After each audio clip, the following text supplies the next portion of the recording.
हबक्कुक भविष्यवक्ता की पुस्तक अध्याय 1। हबक्कुक भविष्यवक्ता की पुस्तक अध्याय 1। भारी वचन जिसको हबक्कुक नबी ने दर्शन में पाया। हे यहोवा, मैं कब तक तेरी दुहाई देता रहूंगा और तू न सुनेगा? मैं कब तक तेरे सन्मुख उपद्रव उपद्रव चिल्लाता रहूंगा और क्या तू उद्धार नहीं करेगा? तू मुझे अनर्थ काम क्यों दिखाता है? और क्या कारण है कि तू आप उत्पात को देखता रहता है? और मेरे सामने लूटपाट और उपद्रव होते रहते हैं और झगड़ा हुआ करता है और वाद विवाद बढ़ता जाता है। इसलिए व्यवस्था ढीली हो गई और न्याय कभी नहीं प्रकट होता। दुष्ट लोग धर्मी को घेर लेते हैं, सो न्याय का खून हो रहा है। अन्य जातियों की ओर चित्त लगाकर देखो और बहुत ही चकित हो, क्योंकि मैं तुम्हारे ही दिनों में ऐसा काम करने पर हूं कि जब वह तुमको बताया जाएगा तो तुम उसकी प्रतीति न करोगे। देखो, मैं कसदियों को उभारने पर हूं। वे क्रूर और उतावली करने वाली जाति है, जो पराये वासस्थानों के अधिकारी होने के लिए पृथ्वी भर में फैल गए हैं। वह भयानक और डरावने हैं।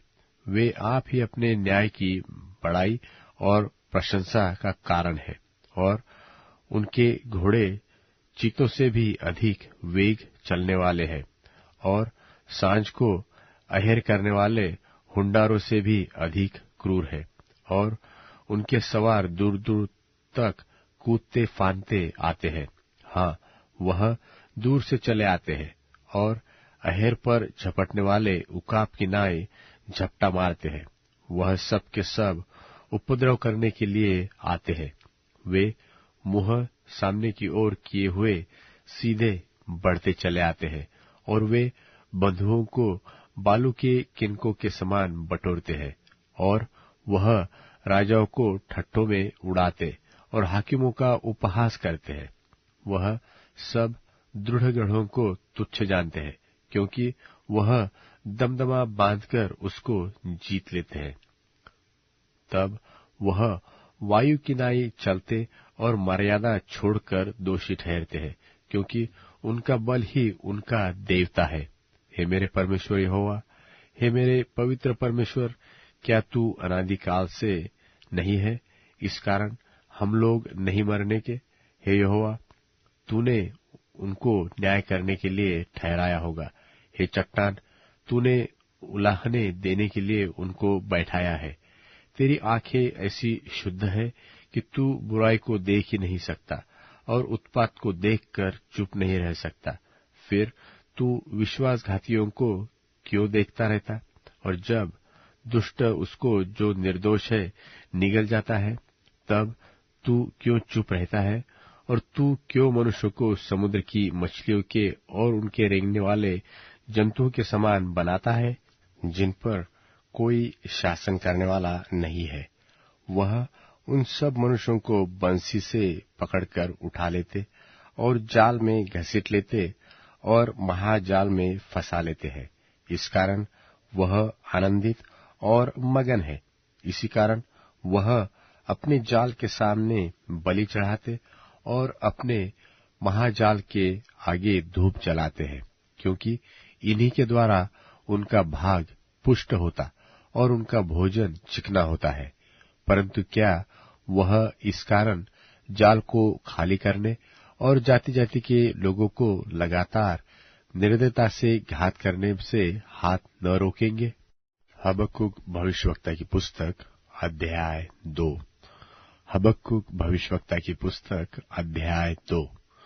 मैं अपने पहरे पर खड़ा रहूंगा और गुम्मट पर चढ़कर ठहरा रहूंगा और ताकता रहूंगा कि देखो कि मुझसे वह क्या कहेगा, और मैं अपने दिए हुए उल्हाने के विषय क्या उत्तर दूं। यहोवा ने मुझसे कहा, दर्शन की बातें लिख दे, वरन पटियाओं पर साफ साफ लिख दे, ताकि दौड़ते हुए भी वे सहज से पढ़ी जाए, क्योंकि इस दर्शन की बात नियत समय में पूरी होने वाली है। वरन इसके पूरे होने का समय वेग से आता है और इसमें धोखा न होगा। चाहे इसमें विलंब हो तो भी उसकी बाट जोहते रहना, क्योंकि वह निश्चय पूरी होगी और इसमें देर न होगी। देख, उसका मन फुला हुआ है, उसका मन सीधा नहीं है, परंतु धर्मी अपने विश्वास के द्वारा जीवित रहेगा। फिर दाख मधु से धोखा होता है। अहंकारी पुरुष घर में नहीं रहता और उसकी लालसा अधोलोक की सी पूरी नहीं होती, और मृत्यु की नाई उसका पेट नहीं भरता। अर्थात वह सब जातियों को अपने पास खींच लेता और सब देशों के लोगों को अपने पास इकट्ठे कर रखता है। क्या वे सब उसका दृष्टांत चलाकर और उस पर ताना मारकर न कहेंगे कि हाय उस पर जो पराया धन छीन छीन कर धनवान हो जाता है? कब तक? हाय उस पर जो अपना घर बंधक की वस्तुओं से भर लेता है। क्या वे लोग अचानक न उठेंगे जो तुझसे ब्याज लेंगे? और क्या वे न जागेंगे जो तुझको संकट में डालेंगे? और क्या तू उनसे लूटा न जाएगा? तूने जो बहुत सी जातियों को लूट लिया है, सो सब बचे हुए लोग तुझे भी लूट लेंगे। इसका कारण मनुष्यों की हत्या है और वह उपद्रव भी जो तूने इस देश और राजधानी और इसके सब रहने वालों पर किया है। हाय उस पर जो अपने घर के लिए अन्याय से लाभ का लोभी है, ताकि वह अपना घोंसला ऊंचे स्थान में बनाकर विपत्ति से बचे। तूने बहुत सी जातियों के घर को काटकर अपने लिए लज्जा की युक्ति बांधी और अपने ही प्राण का दोषी ठहरा है, क्योंकि घर की भीत का पत्थर दुहाई देता है और उसके छत की कड़ी उनके स्वर में स्वर मिलाकर उत्तर देती है। हाय उस पर जो हत्या करके नगर को बनाता और कुटिलता करके गढ़ को दृढ़ करता है। देखो, क्या यह सेनाओं के यहोवा की ओर से नहीं होता कि देश देश के लोग परिश्रम तो करते हैं, परंतु वह आग का कौर होते हैं, और राज्य राज्य के लोगों का परिश्रम व्यर्थ ही ठहरेगा, क्योंकि पृथ्वी यहोवा की महिमा के ज्ञान से ऐसी भर जाएगी जैसे समुद्र जल से भर जाता है। हाय उस पर जो अपने पड़ोसी को मदिरा पिलाता और उसमें विष मिलाकर उसको मतवाला कर देता है कि वह उसको नंगा देखे। तू महिमा की संति अपमान ही से भर गया है। तू भी पी और अपने को खतनाहीन प्रकट कर। जो कटोरा यहोवा के दाहिने हाथ में रहता है, सो घूमकर तेरी ओर भी जाएगा और तेरा विभव तेरी छांट से अशुद्ध हो जाएगा, क्योंकि लबानोन में तेरा किया हुआ उपद्रव और वहां के पशुओं पर तेरा किया हुआ उत्पात, जिससे वे भयभीत हो गए थे, तुझ पर आ पड़ेंगे। यह मनुष्यों की हत्या और उस उपद्रव के कारण होगा जो इस देश और राजधानी और उसके सब रहने वालों पर किया गया है। खुदी हुई मूरत में क्या लाभ देखकर बनाने वाले ने उसे खोदा है?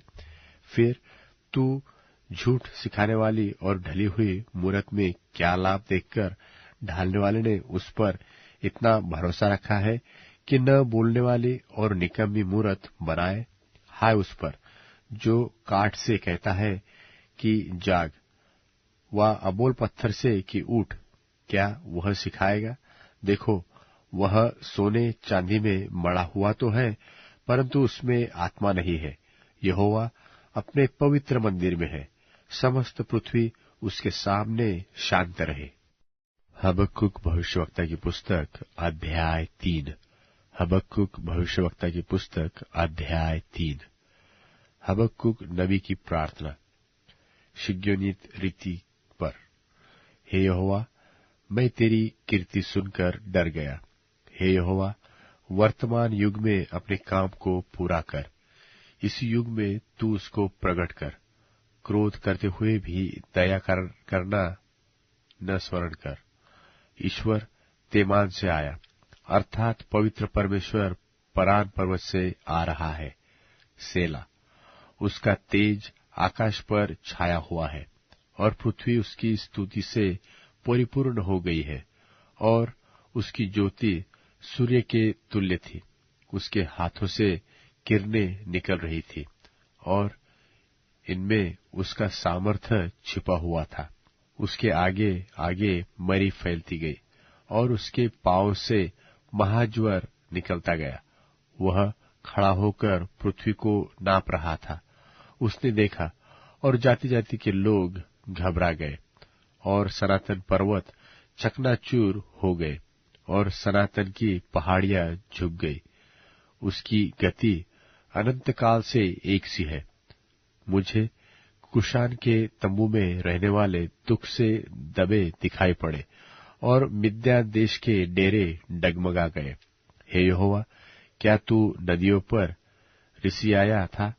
क्या तेरा क्रोध नदियों पर भड़का था? क्या तेरी जलजलाहट समुद्र पर भड़की थी, कि तू अपने घोड़ों पर और उद्धार करने वाले विजयी रथों पर चढ़कर आ रहा है? तेरा धनुष खोल में से निकल गया। तेरे दंड का वचन शपथ के साथ हुआ था। तूने धरती को नदियों से चीर डाला। पहाड़ तुझे देखकर कांप उठे। आंधी और जल प्रलय निकल गए। गहरा सागर बोल उठा और अपने हाथों अर्थात लहरों को ऊपर उठाया। तेरे उड़ने वाले तीरों के चलने की ज्योति से और तेरे चमकीले भाले की झलक के प्रकाश से सूर्य और चंद्रमा अपने अपने स्थान पर ठहर गए। तू क्रोध में आकर पृथ्वी पर चल निकला। तूने जाति जाति को क्रोध से नाश किया, और तू अपनी प्रजा के उद्धार के लिए निकला। हाँ, अपने अभिषिक्त के संग होकर उद्धार के लिए निकला। तूने दुष्ट के घर के सिर को घायल करके उसके गले तक नेव को नंगा कर दिया। तूने उसके योद्धाओं के सिर को उसी की बर्छी से छेदा है। वे मुझको तितर बितर करने के लिए बवंडर की आंधी की नाई तो आए, और दीन लोगों को घात लगाकर मार डालने की आशा से आनंदित थे। तू अपने घोड़ों पर सवार होकर समुद्र से, हाँ, जल प्रलय से पार हो गया। यह सब सुनते ही मेरा कलेजा कांप उठा। मेरे ओठ थरथराने लगे, मेरी हड्डियां सड़ने लगी, और मैं खड़े खड़े कांपने लगा, ताकि मैं उस दिन की बाट शांति से जोहता रहूं, जब दल बांधकर प्रजा चढ़ाई करे। क्योंकि चाहे अंजीर के वृक्षों में फूल न फूले, और न दाखलताओं में फल लगे, और जलपाई के वृक्ष से केवल धोखा खाया जाए, और खेतों में अन्न न उपजे, और न तो भेड़शालाओं में भेड़ बकरियां रह जाए, और न थानों में गाय बैल, तो भी मैं यहोवा के कारण आनंदित और मगन रहूंगा, और अपने उद्धारकर्ता परमेश्वर के हेतु अति प्रसन्न रहूंगा। यहोवा परमेश्वर मेरा बलमूल है, और वह मेरे पांव हरिणों के समान बना देता है, और मुझको मेरे ऊंचे स्थानों पर चलाता है।